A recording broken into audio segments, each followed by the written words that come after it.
classmate. Okay, we're back and we have a sidelight here. But anyway, Mr. Secretary, do you see that happening? I mean, you know, the MILF decommissioning their firearms, or do you just see them simply just, you know, changing wardrobe, and then now they become, I don't know if they're part of the PNP or they're under the PNP, because the wording seems to be they will be part of the PNP, but they'll still be holding on to their arms because now they're the new police force. Well, I can only draw from our experience when we negotiated the agreement with the MNLF.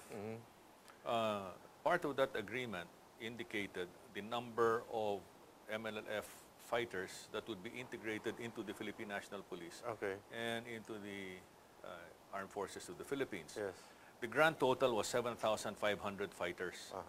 Actually, we wanted 5,000. Chairman Nur Miswari wanted 10,000. 10,000. And then it narrowed to, we wanted 7, he wanted 8,000. Okay. And then, like all Filipino You negotiated? Negotiations ended with Hating Kapatid. Okay. So they ended up with 7,500. If you don't mind, why did he want a bigger number? Well, it was also a question of qualifications. Okay. Yeah. Okay. So actually, it was supposed to have been 7,000. The 500 ended up as auxiliaries. Okay. No? Alam mo naman, sa AFP and PNP, may mga auxiliaries din yan. Yes, yes. Medical Corps. Yes, you know, yes. So okay lang yun. And Yusuf Jikiri, who was the Chief of Staff of the MNLF Armed Forces, was given the rank of Deputy Chief of Southcom to carry out the disarmament of the MNLF and to be part of the integration, implementation of the integration process. Okay. So, I mean, you know, how integrated can you get, right? And then eventually, he became congressman, I think, or governor of Sulu, right? Another MNLF commander, Muslimin Sema, became mayor of Cotabato City. So you could tell that there were very positive movements during the early implementation of the agreement. But like all agreements, where the government of the Philippines gives its stamp of approval, it must be carried out on a sustained basis by succeeding administrations. Yes. And unfortunately, all I can say is that succeeding administrations failed to deliver on the obligations of the Republic of the Philippines to the other side.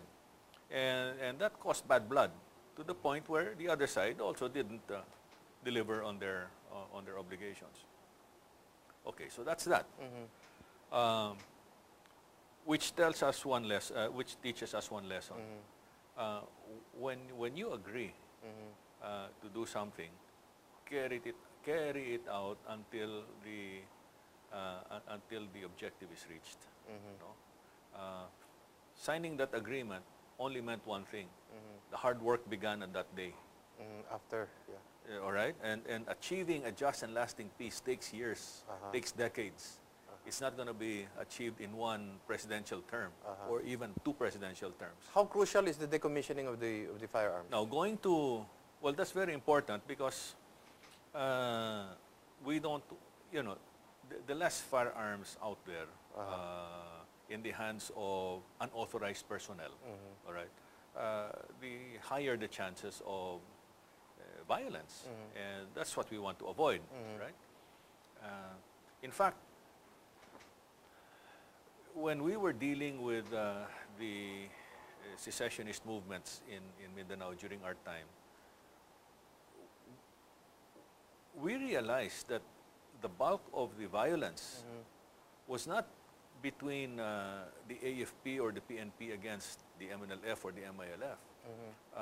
Although there were skirmishes and although we had casualties, the bulk of the fighting and casualties came from family feuds. Ridos. Yung mga rido. Yeah. And we had a separate strategy and we called it Oplan Paglalansag. Okay. Where we recovered loose firearms and at the same time worked with elders in the communities to broker the peace between feuding families. No? our hands were full during Okay. that time. It was 24/7. But all I can say is that we started out with a strategy. Oplan Paglalansag, which was to bring recover loose firearms and break up private armies, Yes. including feuding families. Yes. The other was Oplan Pagbabago, which was to transform the Philippine National Police. Now, to your question about the BBL, and I think that when I said earlier that this was a product of incompleted staff work, Yes.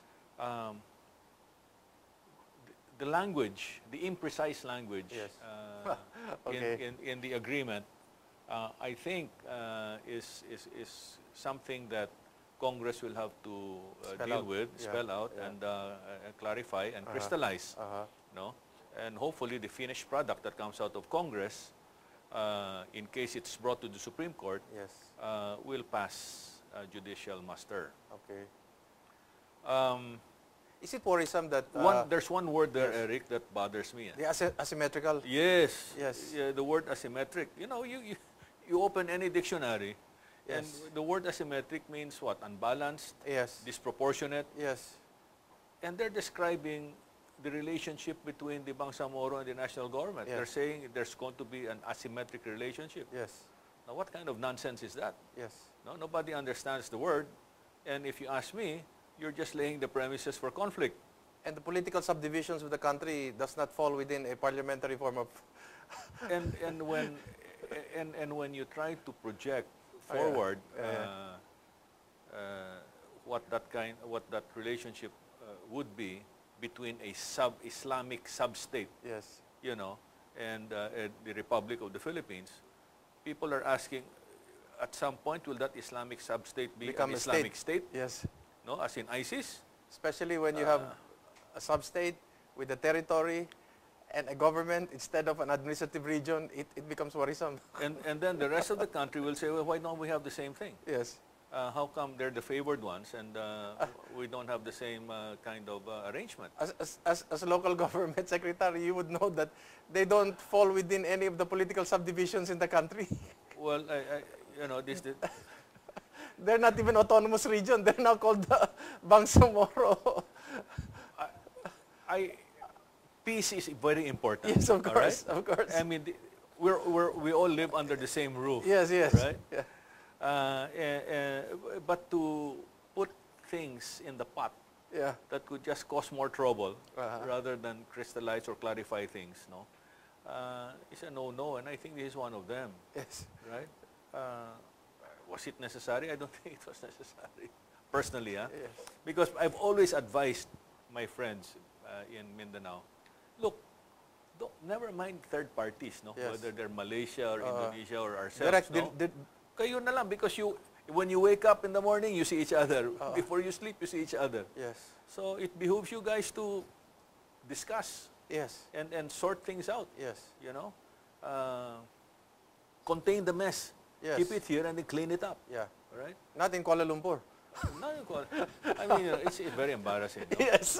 Now, if we must get a third party, I couldn't understand why we couldn't go back to Indonesia because they did a Yes. good job Yes. of brokering. Yes, no? yes. I couldn't understand that. Of course, some people in Mindanao, you know, have this naughty grin and say, well, because there are hidden agendas. Yes. I have to ask you this question.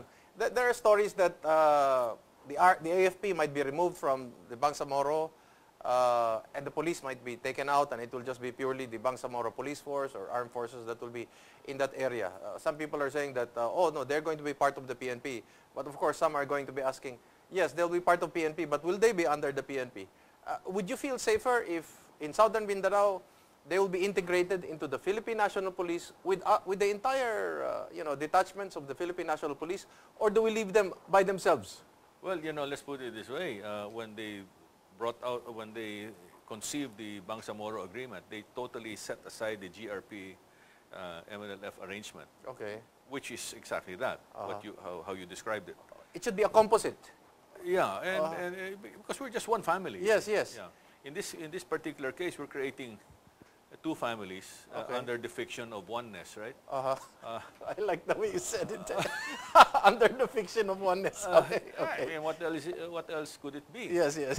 Um, and there's still many things hanging really in the heads of people. So as DILG Secretary, you understand the implications that in Southern Mindanao, the police force will be all Bangsamoro. It will not be composite. You have an No. armed forces that will not be composite, but only all Bangsamoro. That's how I understood it. I read the Yes, yes. the final draft which was submitted. So to that makes Congress. your hair stand up. Well, you know, in Pakistan, Yes. Peshawar is an autonomous region. Yes. And when I visited that during my time to check on the border, Yes. where the Mujahideen from the MILF were crossing the border to Yeah. fight in Afghanistan, I was briefed by the Khyber Rifles there and by the people of Prime Minister Bhutto that as an autonomous region, they had their own police force, Okay. and that they couldn't interfere. Okay. They were really autonomous. Uh-huh. So I said, but how do they relate to Pakistan? Yeah. Oh, they're still part of Pakistani territory, Uh-huh. but they're running their own affairs. Uh-huh. So, you know, I smell federalism, Okay. right? But how can you have federalism in one part of the country and none for the rest? No? Uh-huh. That really causes an imbalance. Okay. And so, whoever takes over the reins of government in the future Uh-huh.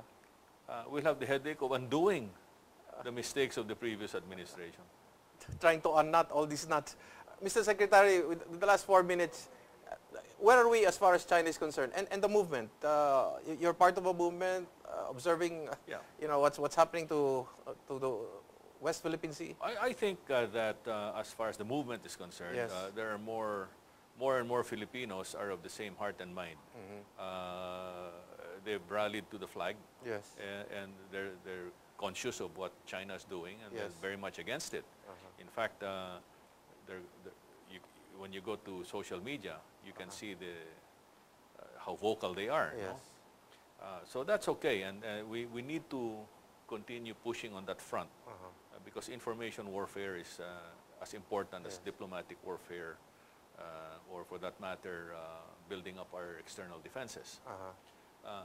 But on the matter of external defenses, we seem to have come to a dead stop. Okay.